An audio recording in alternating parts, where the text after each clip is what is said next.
I didn't get dropped Oh, well, that I I know. think we're live now, though maybe people are dropping. But so we are back for another pay practitioners panel, probably. No, so again, we are excited to come together today to talk about FLSA classifications and the changes that are happening in 2025. Today, we've got a number of exceptional compensation consultants with us. We're joined by Paul Ryman of Novo Insights, Cassandra Frauroth. I'm saying that right. Yep, correct. Yeah. Right, yeah. We've got myself of CompTool, Sherry Nornez of Morgan HR, James C. Churn from James Alexander Consulting, and we've got Bob Cartwright from, I believe, Intelligent Compensation. So collectively, we are the Pay Practitioners panel for the next 3 months, and we're talking about all things compensation in an unrehearsed and informal, but professional and hopefully helpful forum where we're going to pick a certain topic, and today that topic is, as I mentioned, how are we managing and how are compensation professionals getting ready for the FLSA changes happening in 2025. So before we jump into it, I do want to preface that this is not going to constitute legal advice. There are no attorneys on this call, so nothing you hear will be or should be considered legal advice. Again, it's an unrehearsed, unpracticed, unchoreographed conversation amongst compensation professionals where we share our knowledge. But as most of us know, right now, the FLSA status is changing in 2025. And it's mostly that threshold is one of the things that's changing. That's going to have the biggest impact to HR, organizations, compensation staff. As for most states, the threshold is moving from $43,888 per year to $58,656 per year, which constitutes a 34% increase. It's going to have dramatic impact on how organizations are managing pay and dealing with employees, especially their classification from exempt to non-exempt and overtime to non-overtime or overtime eligibility and ineligibility. So as we'll kick it off first, guys, what are you hearing from your clients? Are you hearing, is everybody nervous? Is everyone just kind of hoping that this doesn't go through? Lots of work. What's going on? What are you guys hearing? Yikes. Dumbfounded. Go ahead, Paul. Oh, They're just kind of looking like deer in the headlights and going, where am I going to get the money? And then the next question is, I guess I need to hide as much as I can before I get busted, because I don't have the bucks to be able to make everybody exempt like we'd like to, because we want everybody to be exempt so we don't have to pay overtime, right? So. Well, my not-for-profits are the ones that are most concerned because, they have managers that make less than that threshold and they just can't afford to increase them all. And how do you tell somebody who's managing people that they got to start tracking their time? So I have a lot of not-for-profits very concerned. yeah, I mean, it's a thing for the global companies too, right? Because they're not familiar with the rules that we have in the US on the FLSA. And to now tell them we're raising that threshold so they're falling within that tracking of time. It's an interesting dilemma. I think the only other thing I'd add is we're in a unique wave between pay transparency requirements in the US and these FLSA changes. Like compliance and competitiveness are colliding, right? So like things that we are told we have to do are having a bigger impact on how we actually compete for talent and sort of manage pay, right? It's not just a check the box exercise. Like people see our work and like it has to be right. Because employees care more than just did you file that report on time, right? And I'm trivializing some of those other compliance matters, but you see the point. Like it's a more visible form of compliance than we've ever had, which raised the stakes. And Sherry, I'd love to hear you chime in on this, but like I think it's opening a lot of people's eyes to the things they may not have been doing, maybe the way they should have in the past, because it wasn't as visible. And now this is raising the visibility of things. So I think that's what I'm hearing is a lot of, oh my gosh, this isn't what I thought it was going to be. Yeah, I will really be kind of anxious to see how the lawsuits come out of this. But when I, as a practice, when I work with my clients, 60K has always been the threshold for me, because that hovers within those borderline, even professional jobs that may border on being non-exempt at that early level, even if you feel they're meeting that administrative exemption. But so I've as a practice always done 60,000 and below.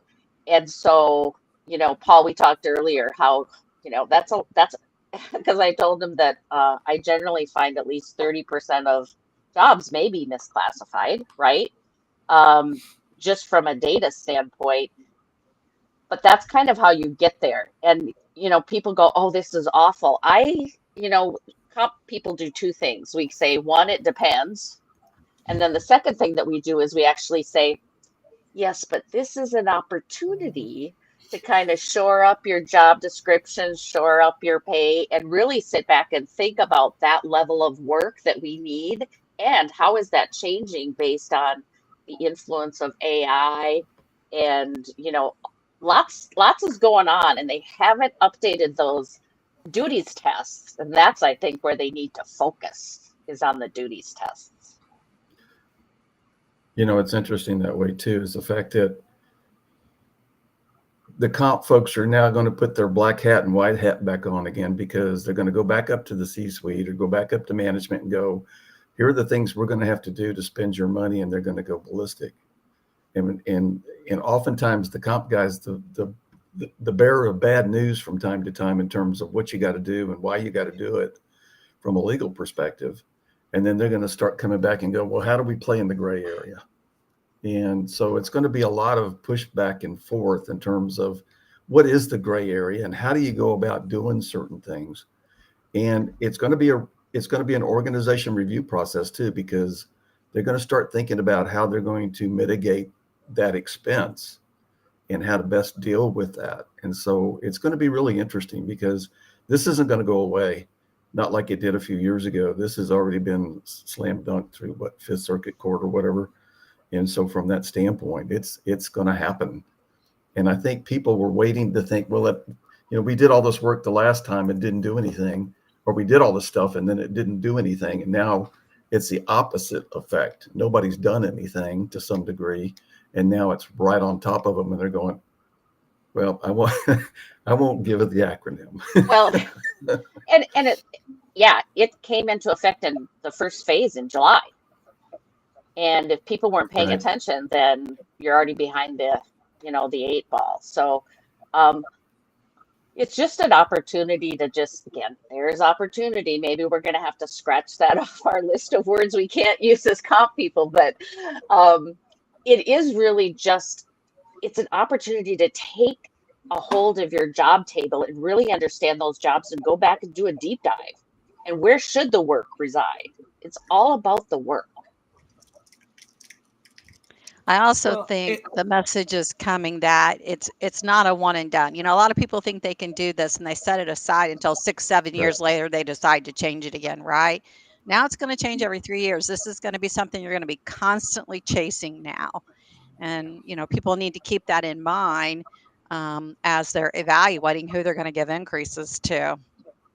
And Cassandra, so when you say, I think if I remember reading the same thing, it's basically every 3 years they're going to reevaluate, do the same thing that's happening now. They're going to do it on a regular basis, which means that, to your point, it's not like a one and done fix. It means that really there needs to be some kind of process in place for when inevitably this happens on a regular basis, almost like a decision matrix of what you do. Right. So this isn't my area at all, but I'm just curious: is anyone out there sort of doing this with their clients, putting these processes in place, and if so, what does that look like? Yeah, I mean, I do when I work with them after I've shown them that they may have a lot of non-exempt jobs.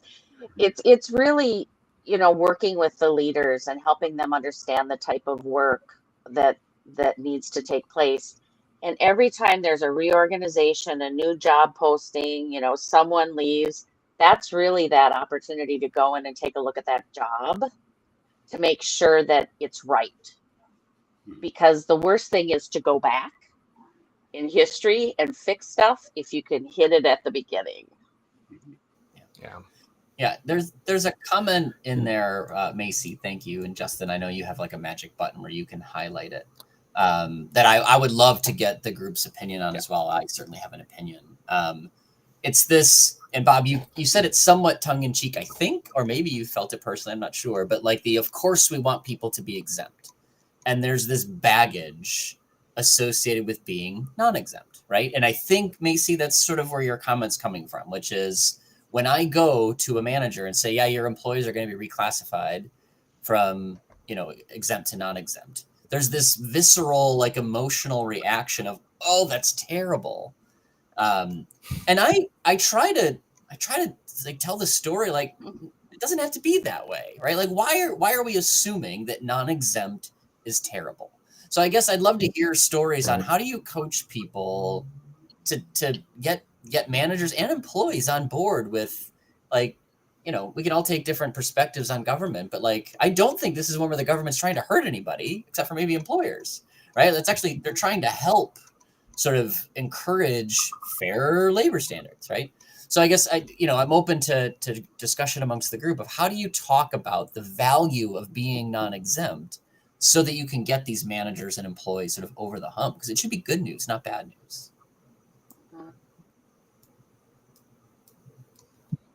The whole world, I think, Paul, is changing in terms of pay fairness and reasonableness.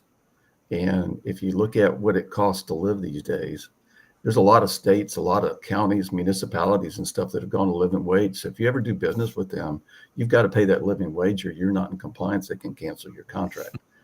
I just got through speaking a couple of days ago at HR Southwest up in Fort Worth. And we spoke about componomics, and we talked about the difference between the compensation side and the economic impact of what transpires when laws change or the economy changes, and all those kind of things. And I brought up the fact that, are you prepared for the FLSA changes coming up?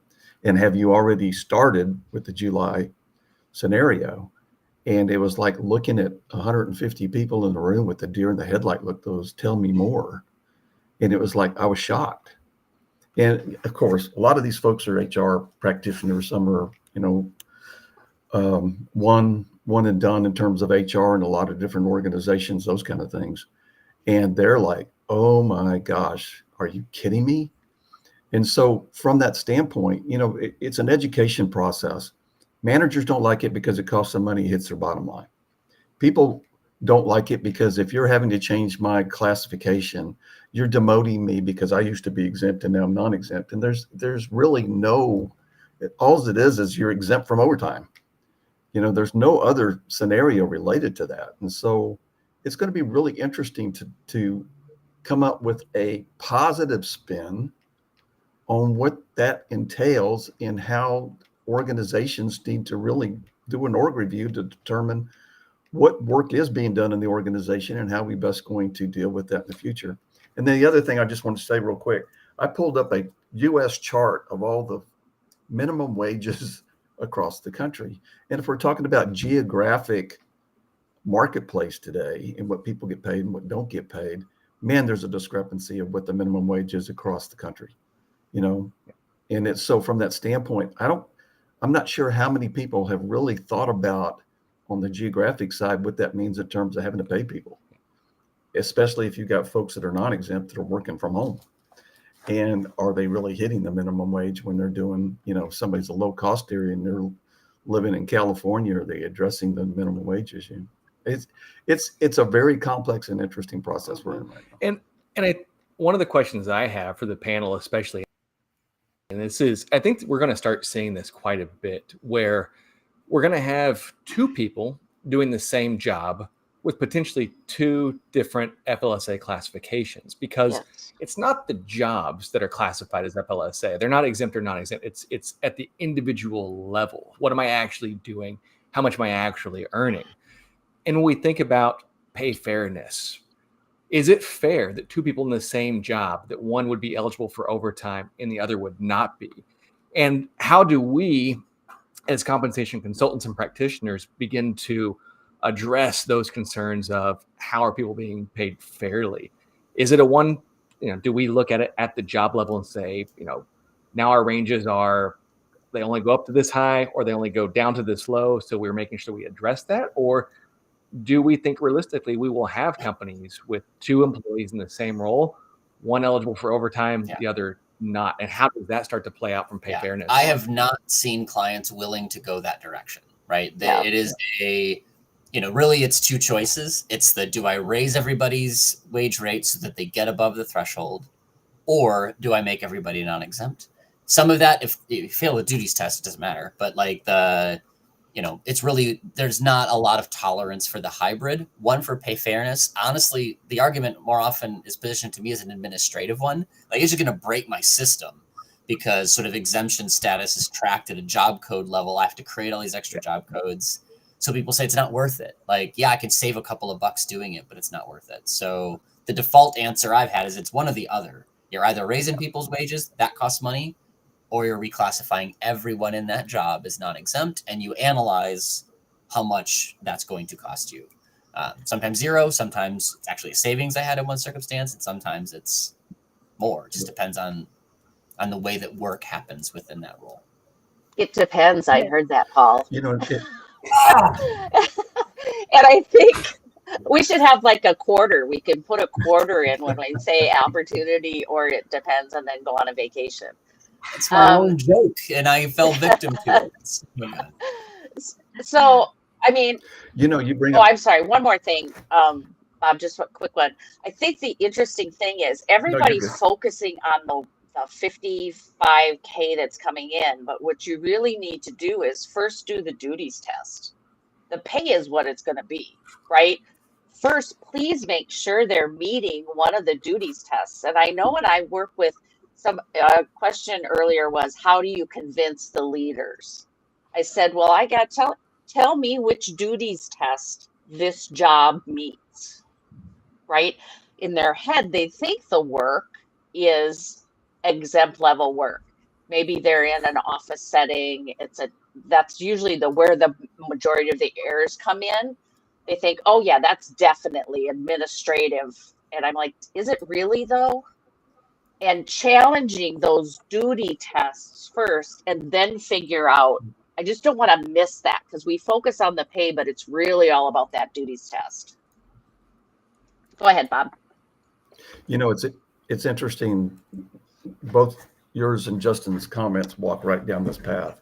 So one of the other things that has to be taken into consideration is the actual classification: professional, administrative, management, sales, all those kind of things become germane. And a perfect example of that is a few years ago, a company in Austin was slam dunked by the Department of Labor for having 15 CPAs working as administrators when you really should only have one and the rest of them should be something else. And they slammed them for over $1 million judgment on overtime stuff. Yep. And so they had subsidiaries all over the rest of the country. So our job was to go out ASAP and go back and reclassify a whole boatload of people and all their subsidiaries that were in that same kind of scenario and get them into professional versus administrative. Right. That's kind of how the rubber meets the road sometimes in terms of the duties test and all those other kind of things.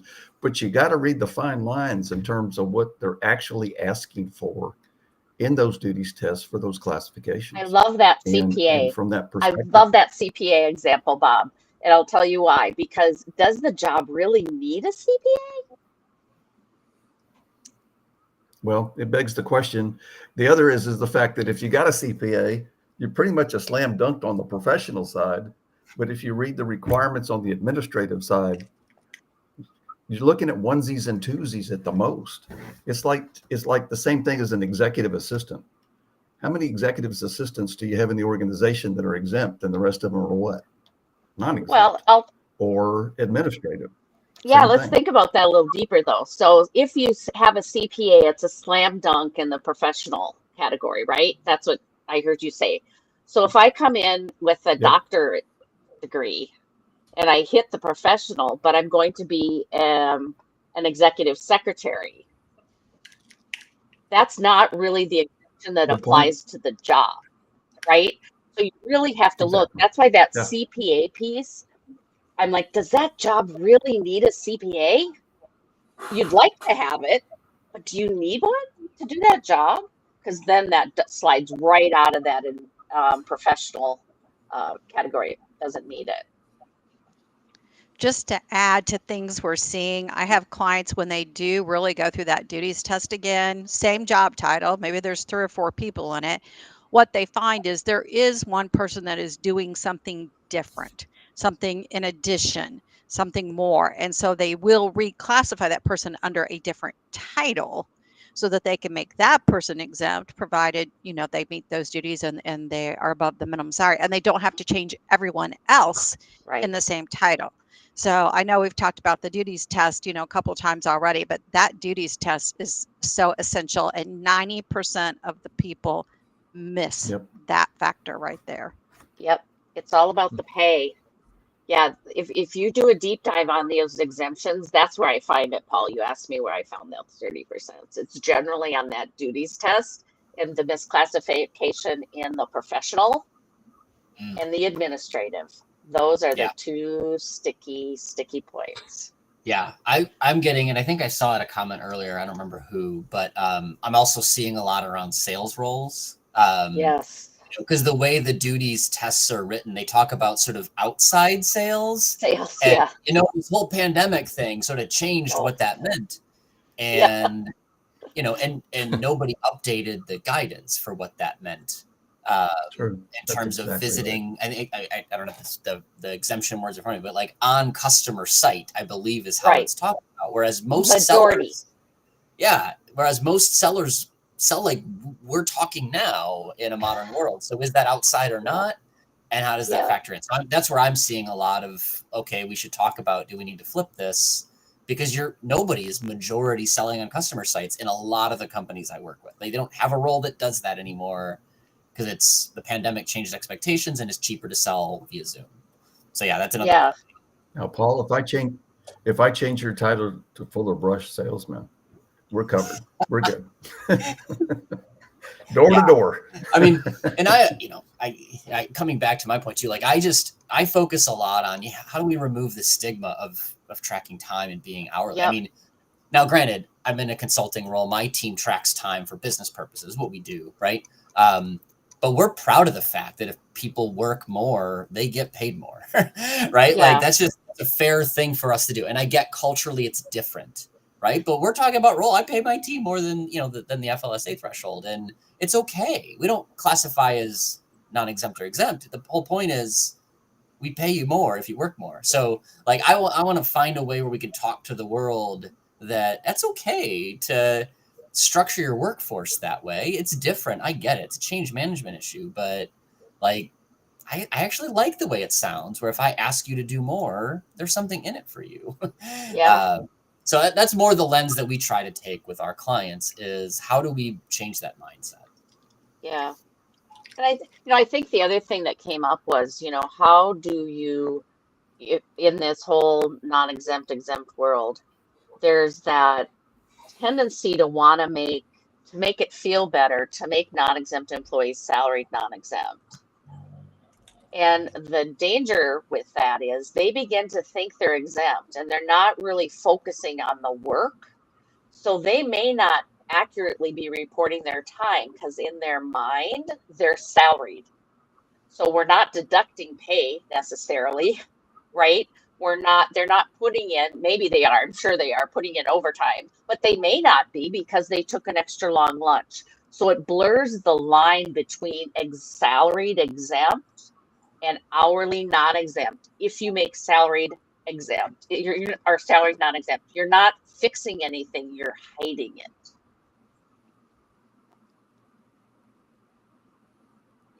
There's a lot of contractors out there that are already tracking time for engineers and program managers and project managers and all that other kind of stuff. And it's a requirement to be a federal contractor or a state contractor where you're tracking people's time that goes back into the contracts. So there's no stigma there. And the other interesting part about that is that back in the day when we worked for a defense contractor, we had to get creative in terms of how to give bonuses, i.e. Overtime for engineers who were knocking down 60, 70, 80 hours a week trying to get a project out the door. And so from that standpoint, I mean, we had to be creative in terms of the wording of what that meant to get them the time and time and a half and all the other kind of stuff that we were looking at to pay them fairly and equitably. So it's there.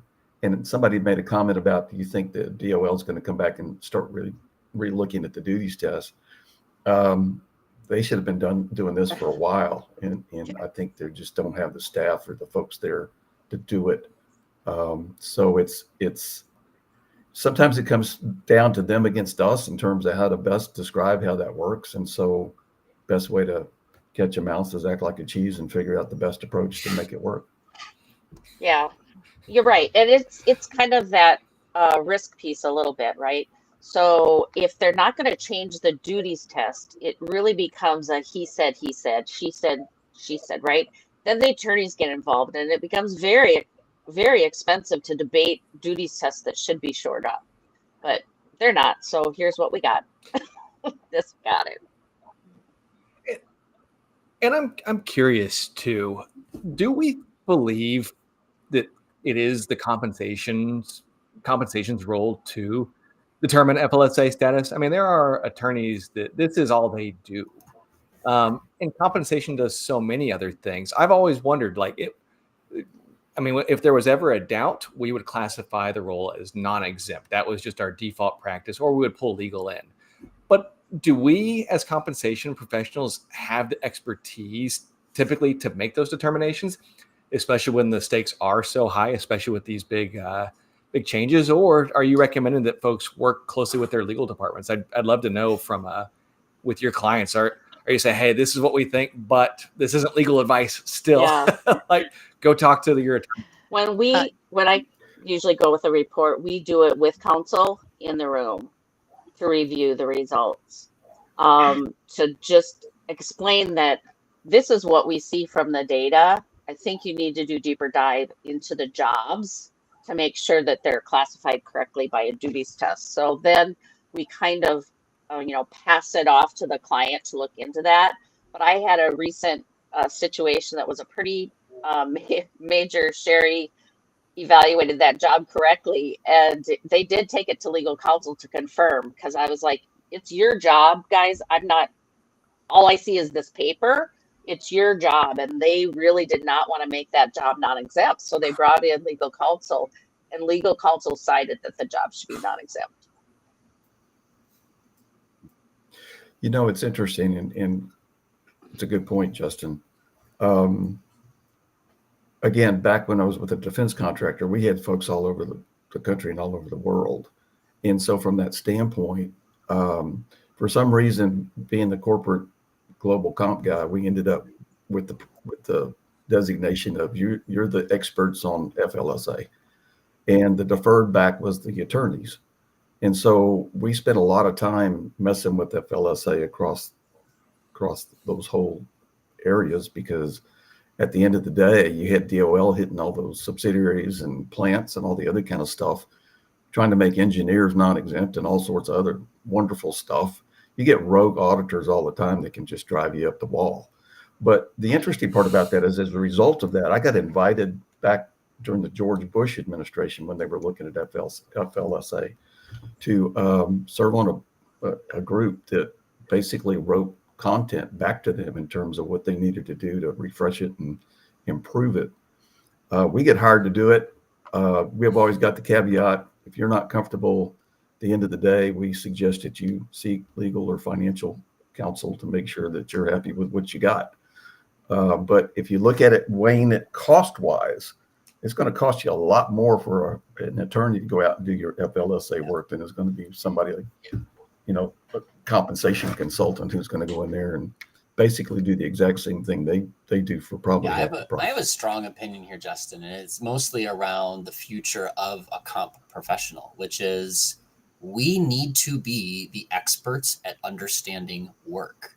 If all we can do is run spreadsheets and benchmark, we are going to automate ourselves away from jobs. Whereas if we are good diagnosticians of work and advisors on the way to use labor costs, now we've got a seat at the table. And as a result, who's better situated to diagnose a job than us? I play in a band with 3 lawyers, 2 of which are labor lawyers, and they would be the first to tell you, they will tell you what is legal, not what is fair. At least the lawyers that I know will say that. So they are going to take a different spin than I know I do when I look at a job. They are saying, what is the law? And you're going to get advice that is on the line of what is the law. Whereas I might say, yeah, I get that I can get away with that. However, like that just creates these problems that I then have to solve later. So, I love to throw lawyers under the bus. They're good friends of mine. However, I wouldn't trust them with this process. I understand you need some legal advice, Exactly. but I want to own the dialogue as a comp professional around how we think about paying my workforce. It's a balance, right? And It's collaboration. And I want to add the need for balance, Paul, because for an example, I have a consultant who in her corporate days got called on a witness stand and was drilled for 3 hours why she made a job exempt. Could even of us for 3 hours trying to explain why we made a job exempt, right? So I will say this is an area where we walk a tightrope, and that we'll say based on our practitioner experience and what we see in the benchmarking, we believe it's X. And those that are questionable, it's hard to make the call. We say, go talk to your labor law attorney, because they're the ones who are going to have to defend you in a lawsuit. You don't want me on the stand. You want the attorney on the stand, right? And attorneys, I think, are just, for somehow they just get through better about the real risk, right? Like if you're an internal person, they want to kind of ignore you, right? Even if you're an external consultant, believe me, sometimes they want to ignore you, right? But if you've got that attorney saying, hey, you've got major exposure here, you need to change them, it's amazing how they will make it happen. Ambulance chasing. Yes. Serious. And Paul, you mentioned having a seat at the table. Who else should be at the table? We think of the business owners or the stakeholders who understand the job and the description. The employees who are actually doing the job. HR. I mean, I think that what we saw initially was there's a lot of fear about what the cost is going to be for this change. So finance needs to be at the table. And I'm curious, as you guys are preparing your clients, what are you recommending who are you recommending they work with and how? Yeah. Jay Williams has a comment in there. He's put it like, those are the right stakeholders, right? Like the management, the work, lawyers, HR, finance, I would add probably just because they're going to want to count the beans. But like, those are the people that need to be part of the process. And then it's, but HR and comp should adjudicate sort of the duties of the job. Legal advises on the risk of non-compliance and the change. The business is the key stakeholder on, well, what does the job really do so that we can make our adjudication, and needs to make a decision on the choices of implementation, right? With advice from finance and others that can say, well, here's the likely cost of the different paths at play. Like that's the right collaboration. In general, I mean, Sherry, it sounds like you do even more of this than we do. I'd love, and Cassandra, like, does that fit with like what you've advised and what you see? That's how I find it doesn't always work that way, but that's the right way to approach the process. Yeah, get the people involved and it's a learning, right? By doing that, especially if you're working with your internal HR partners who maybe, they don't want to make a job non-exempt because the manager doesn't want to do timesheets, right? I mean, it happens all the time. But to really take that as a way to help educate. So going forward, we can continue to refine the process and define what that work is across the organization. So it's clear to employees. I mean, if you have employee A and employee B sitting next to each other, and they're pretty much in their heads doing the same job, and one is exempt and one is not exempt, there goes pay transparency. We're right in the middle of it. It's all coming to a head. So we have to figure out how to kind of start with the work. What is the job? And I think if I were to provide any advice at all for the comp folks out there and the HR folks out there, be sure to do the pros and cons of everything, but don't go into management and tell them you got to do this because they're going to eat your lunch if you go in there and tell them, you've got to be in compliance. We've got to do this. You've got to do this. They'll just say, see you later, bye, and kick you out of the office. The key is to provide all the facts necessary for them to make the decision. The ball's in their court to make the decision. That's why they're getting paid the big bucks to do it. It's a smart way to do it because the world works in grays. It doesn't work in black and whites. And so to be able to provide the necessary guidance for them to say, here's your best case scenario. But at the end of the day, it's really not my decision. It's your decision. I learned that a long time ago when I was ready to go do something on the independent contractor side. And I had a contract VP pull me aside and said, I've always liked you. And that was a key indicator for me. It's going, what are you telling me? And he said, if you go in there and go start telling all these executives in the C-suite that they're going to do this and do that, it's been nice knowing you. You're going to get killed. And so, it was interesting. I put a new hat on by the time I got into that room and said, and here's all the pros and cons. The ball's in your court, but this is what it's going to cost you if you don't. And shut up. And he said, boy, you're a fast learner. And I got to stay for a little while longer. But, but seriously, this is one of those situations where it's the same kind of deal. When you're talking X's and O's in terms of costs and bean counters and attorneys and all this other kind of stuff, you're going to get a cross section of people telling you all sorts of things that may or may not be right. And so from that standpoint, sometimes the best opportunity to do that is to give them exactly what they need to hear and then let them make the decisions because it's going to fall on them anyway. And they need to be careful about what they're sending via emails, right? Mm. Because if you have emails Yes. going back and forth between comp and HR and a supervisor saying, I don't care, I'm not making this person non-exempt, I'm not paying the overtime, discoverable, right? And so Yep. I always Yep. say to folks, conversations, not emails, not if anybody does memos anymore, which I doubt they do, not emails, not chats. Get in the room and have a conversation. Mhm. That's such good advice, Yeah. Cassandra. Because it'll come back and haunt you, guaranteed. Can I see all your records back in 10 years ago? Yeah. And they'll do it. And I think hard conversations are always better in person versus an email or a Slack message or anything like that. So, I mean, especially when, maybe I think we were talking earlier, it's something that people don't necessarily want to do. There's a right and a wrong medium and a right and a wrong way to deliver those messages. And when they're looking at you face to face and we can both see that we're both people, it sure makes those messages a lot easier to deliver and to find a solution for. I have found that time and time again. Just pick up the phone. If that doesn't work, get in a room together. It tends to go a lot better. Mm-hmm. Quick thought. One of the best ways to look at all this stuff is you got to look at the word exactly. And if you take the, what's the term I'm looking for? Stoplight effect. Red, yellow, and green. If you got green and those jobs for sure are going to be exempt, you green them out and you move on. If you got red ones that are not exempt, you show them up as red. And if you got the ones in the yellows, those are the ones that you really need to concentrate on and focus on, because those are the ones that are going to be either way, one way or the other, depending on how somebody describes it, how somebody looks at it, what somebody has said, this is what I really do versus what is on paper. And sometimes the people who know the best of the people who are doing the job, sometimes the supervisors write these things up because that's what they wish it to be, but that's not what's happening. Yeah, and that's when it's nice to have that legal counsel with you, because once you identify and once you start probing, when does the clock start? As far as needing to fix the problem and all that other stuff that goes with changes, especially into the non-exempt world.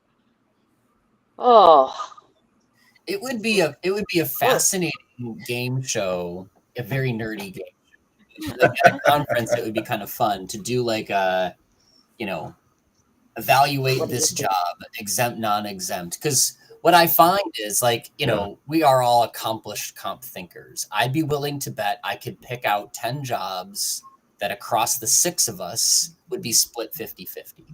Right. And it's all because these, the duties, salary's easy. Is it below or above? We could do the math. But, is this a matter of significance? Let's make a judgment call on that. Right. There's a number of judgment based things. And I think that's what makes a lot of this so hard. Yeah. Is personalities will interpret, admittedly, like not so clear guideline. Like there's been some good clarifying letters and whatnot for certain jobs. I was like, okay, nurses, for example, like there's some pretty clear published guidance on the treatment for nursing jobs. Yeah. That's not the case for sales roles. Like there's No. guidance, but holy smokes, is it not clear what some of this means? So, I think that maybe it's an idea, but like it would be kind of fascinating to see the variance that you get, even from trained practitioners, that it's not It always is. the same. I do that sometimes with our team, Paul. I'll throw a job up in Slack and I'll say, okay, everybody, I want you to read this title and I want you to read this description. And then what do you think? Is it exempt or is it non-exempt? And the conversation that comes out of that, I mean, some people go into one sentence, like that makes this job exempt. And I'm like, well, you have to remember, we start from non-exempt and we're trying to make it exempt, not the vice versa. So it has to be really hard to take that leap, not maybe one sentence or a word in 20 things in a paragraph. It is. It's a fun little task. I'm a big fan of creating efficiencies in rules when they make sense. One of the things that I've always found a little bit at odds is that so many P1 or entry-level jobs are classified as exempt, because the definition of an entry-level job is typically they do not exercise matters of or discretion in matters of significance. They're too new to be able to do that. But we do see many, many, many roles are classified as exempt in that P1 role. And that may start to change with this new level. I mean, heck, like if you're in Washington on a computer professional exemption, it's $118,000 a year before you can be exempt. But I'm curious if you have seen rules with your clients where they're saying every P1 we have is going to be a non-exempt role, up to a P2 or anything along those lines. Obviously, there's the dollar amount, but by definition, a P1 really shouldn't be exercising that level of discretion. I'm curious if you guys have seen any rules like that applied with success or to the company's detriment. I see detriments. I'm sorry, Paul, you raised your hand, so you get to go first because you were polite. Bob was more polite than me. I didn't raise my hand. So Bob. Bob raised his hand. I was just going to say one quick thing, and that is I tell my clients to give up the first level because it's low-hanging fruit for DOL to come in and start picking on you for the low levels. I've always watched them when they come in and done audits to pick on the low levels. And so and they've got certain jobs they love to go pick on: administrative assistant, inventory control, purchasing, all those kind of things. They go pick on the lower levels. And so from that standpoint, and even in engineering, the first level of engineering, same kind of deal. So if you give up certain things, so when they come and say, oh, okay, you've looked at this and you're being very, discreet in terms of how you're addressing people and how you're classifying, yada, yada, yada. It's like giving them the low-hanging fruit so they don't go looking at the deeper fruit, the bigger scenarios. And so from that standpoint, if I'm looking at it from an audit DOL perspective, my first line of defense is you don't need to make these guys exempt because they're really not exempt to begin with. Just move on and go with the second or third level. Yeah, that's exactly right. That P1, oh, that's low-hanging fruit. That is, and I've worked in companies that they think if you get your business degree, that makes you a P1 and you're automatically exempt, right? So P1, yes. Exempt? No. And I think there's a lot of education that needs to go into what does that professional mean? It's an exemption, but if we really read that exemption, we would see it doesn't usually apply to a business degree, just so you know. So then we have to move on to a different one. So what's the test now that you're going to choose that's going to make this job exempt? So it really has to be kind of methodical because like you said, Bob, they'll go in and go, what exemption was that? What did you qualify this as for an exemption? So it's interesting. What I see people doing that Somebody- works is if you still have a point factor system, you decide if you have factors of independent judgment or consequence of errors at what level they have to be at before they can be exempt. A lot of people don't have point factor systems anymore, right? So instead, what they're doing is defaulting to what matches are being used for the job and what's the match level descriptor from that survey say about independent judgment, consequence of error, that kind of thing. So Yep. that's how I see people making judgment calls when things are kind of borderline. That's Love that interesting. idea. Justin, do you remember Which that in World what? at Work? There was a question about why don't the surveys classify jobs as exempt or non-exempt? Because that would be a nightmare. We actually just saw it was a Willis Towers Watson or WTW survey that had a scope for all the jobs as hourly or non-hourly as one of the additional scopes, which I thought was interesting. And there's some other surveys, I don't recall which, but they'll have the percent that are maybe ImpSite, but they have the percent of companies that reported the jobs as hourly versus salaried. Yeah, that's a different thing. It would be, it's interesting. So Laura, go ahead, Bob. Actually, Laura brought something up. What's I the saw weirdest that, job you've ever It's come got some across that thumbs was up. on the borderline? Yeah. Yeah, and the one that I've run across was in energy grids. They have all these complex scientific things that they're looking at to run the energy grids across the country, right? Most of the folks that are running those complex things are non-exempt people that are making a big chunk of change, because a lot of their stuff, they're following procedures and following things. There's not a lot of independent judgment. If this happens, you got to do this. If this happens, you got to do this. And so as a result of that, you've got folks like that in the energy grid. You got folks like that on the oil fields. You got folks like that doing a lot of stuff that get paid a lot of money, but they're really not exempt. They're not exempt. And so there's some oddities out there where they, I was shocked when I went on an oil field and found the Roughnecks were making $300,000 a year. And they didn't put them into the deal because they wanted to make sure they got paid, because it's supply and demand. They wanted to have those guys that knew what they were doing. So, from that standpoint, there's a lot of play in here in terms of, somebody brought up discretion. Totally agree. You really got to be on your game in terms of what's the industry, what's the standards, and who's doing what in terms of prescribed versus actually doing discretionary independent judgment work. I think to Laura's questions, not like the weirdest as much as maybe surprising, like a paralegal, right? Where does that fall? Or even the executive administrative assistant, right? Those are, You get one. yeah. Oh, is that all I get? Seriously, I've even had auditors tell me you only get one. Yeah. That's administrative, right? You get one. Yeah, it's So- I think it's easier to make an exempt, non-exempt from a defensibility, but then you have to make sure that if you're doing that the people with a similar work as a non-exempt, they're all classified that way, right?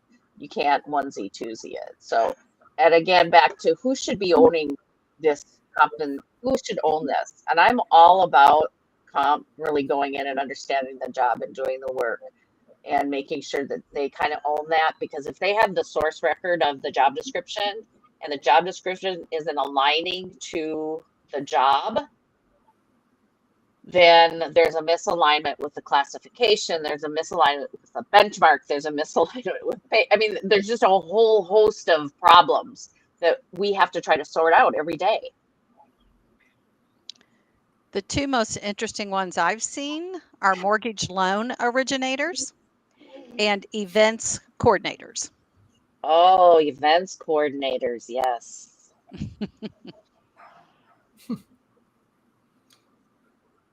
Yeah, because if you think about it, they're doing contracts, they're doing all sorts of stuff in terms of, nailing down certain things related to executing a conference or something like that. And negotiation, I mean, you got a lot of things cooking in that regard.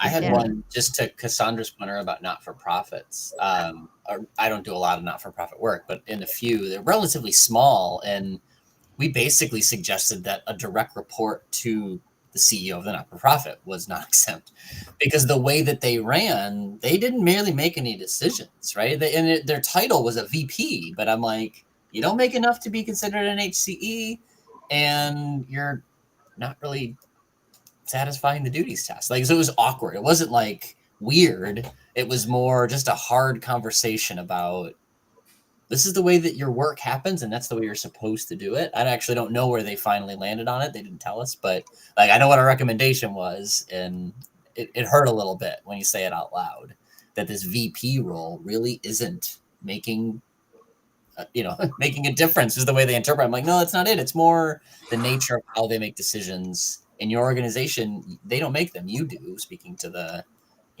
managing director of the org. Yeah. Like Cassandra, we do a lot of non-exempt nonprofit work as well.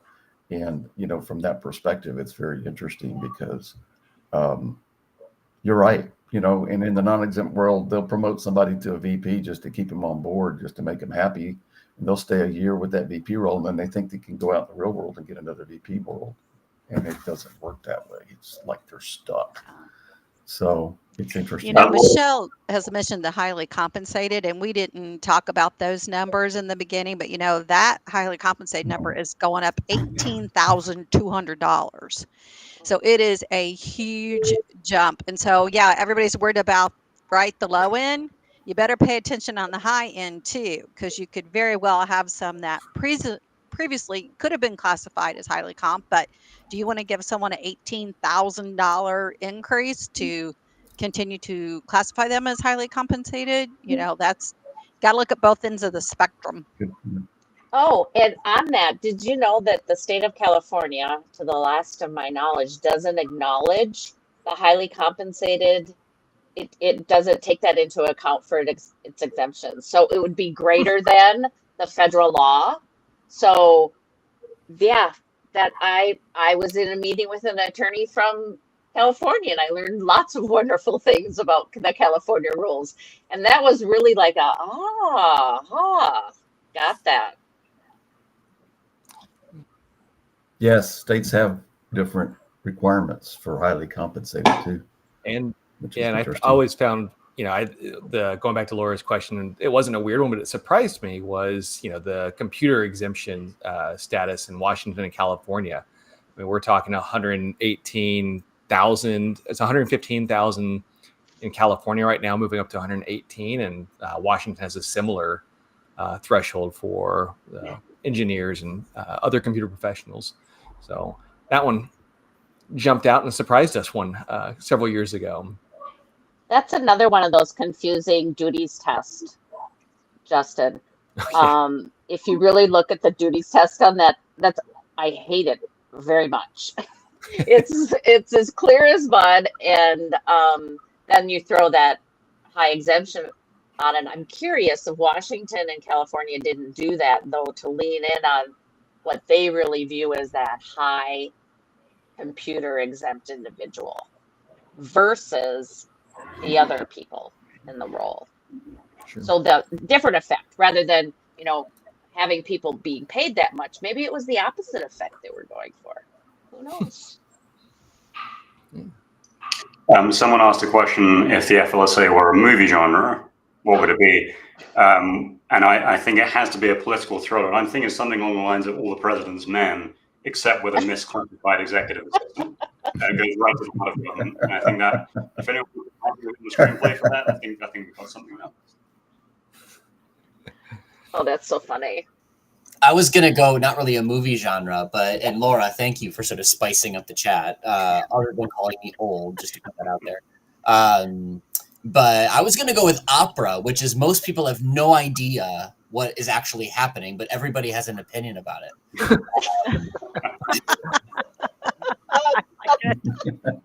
That's really good.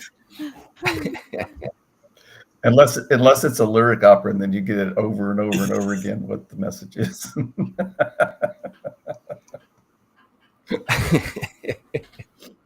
You know what, Paul? We got to write a song about the FLSA. Since you got a band and I got a band, and my band's comprised don't tempt me. It used to be comprised of medical people, and yours is comprised of lawyers. We can put the two together and come up with this. We can do something smashed that would work. Coming soon to a World at Work conference near you. That's right. Pop karaoke. Hey, we sang about AI at the last one, so no reason we can't do it again. Awesome. Well, fantastic. Well, we are just about coming up at the end of the hour. Any last thoughts from anybody in terms of how should companies prepare for this? Anybody have any final last words to share? Paul, I don't know if you're smiling, so I'll go to you. No, just prepare, please. Like, you know, you put your consultant in a bad spot. You put your lawyers in a bad spot if you're doing this in January. I know it's an awful time of year, but now is the time to just make sure you have looked at everybody classified as exempt with a salary below that threshold. Like, start with the simple, right? And take care of the ones that will immediately fail. I know that sounds obvious, but I still get calls almost every day with somebody who's just starting the process. So start the process. And oh, by the way, don't do it assuming they're getting a 3% increase in March. Do it based on what they are making today, because weird things happen. So, like, start, please, is really the big advice. I think we've talked a lot about the other things that go into it, but start with the basics. Do not let yourself be the victim in January. Yep. I'd like to add, think outside the box, but within the law. Okay. You know, how many executives are like, I can't have my executive assistant be non-exempt. I need her to answer emails at 6:00 at night and, so forth and so on. Okay, fine. Adjust her hours. Have her come in a half an hour later every day and leave a half an hour earlier so she could do your emails at night. Just, they just sometimes have to think a little creatively. Love that. I want to add a quick book recommendation as part of the FLSA process, which is The Grapes of Wrath by John Steinbeck, which tells of the Great Depression in America. You might think, well, why am I recommending this? Because it was released in 1939, a year after FDR announced a New Deal, which included the FLSA regulations, which is why we're all talking about this right now. And it kind of depicts a world without all these protections in place for workers and how bad it got and how rough it got for people when they didn't have minimum wage or child labor legislation and all this kind of stuff. So if you want to see what the alternative is, and that's a great place to start, and it's a really good book as well. There you go. Yeah.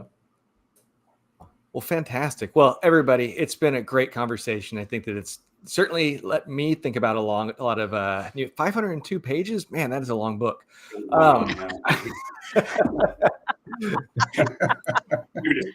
That's a lot of car time. Yeah.